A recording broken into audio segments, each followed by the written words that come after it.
Fundação ABO junto com Telearuba te apresenta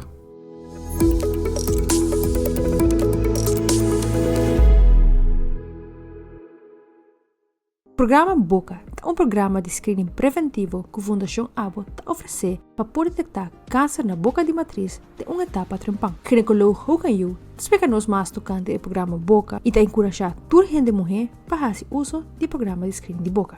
Último 25 anos, nós descobrimos que o câncer ou problema de boca matriz foi causado por certo vírus, que se chama Human Papilloma Virus, HPV vírus, e eigenlijk não todo lugar não dava cuero, pero algum de não por causa de algum problema na boca matriz, não todo, pero algum de não. Uma versão simples para trazer paptas sem dolor, então para poder detectar. Tudo outro câncer não pode detectar somente ora na trempang. Isso aqui pode detectar prome na tesouraria. Ora está sinalou e tratamento está echt severo.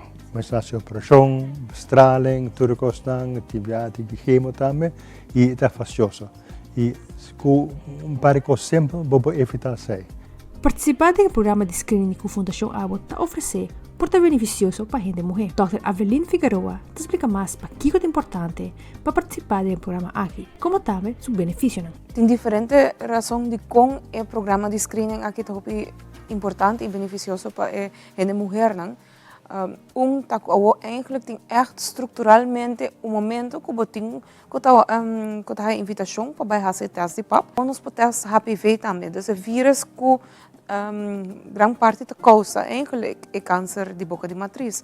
Que me ajuda também que tem essa hoje em dia que tá se screening, a qualidade de screening off-check está melhor ainda comparado com antes.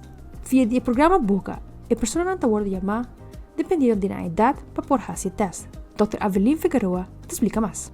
A idade não que a mulher também tem remarque para fazer screening via de nosso programa Boca está desde 24 anos, 27, 30, 35, 40. E se na 40 anos você testa bom, que não tem nenhuma irregularidade, você voltar a fazer o teste na 50 e troca na 60 anos. Se não tem algo de irregularidade, tá sigue o processo do bastante, agora você tem que check a troca de 5 anos, você vai back na 45 anos, se na 50 anos você tem irregularidade, você check back na 55 anos e na 60 anos, se tem alguma irregularidade e depois não mandar back no programa, você check na 65 anos. Está recomendado para a pessoa não tomar contato com a Fundação ABO se tem qualquer pergunta, ou forçar se não tem remarque para um screening. De Fabiola Ángela Hernández, Patria Notícia. Fundação ABO junto com Telearuba apresenta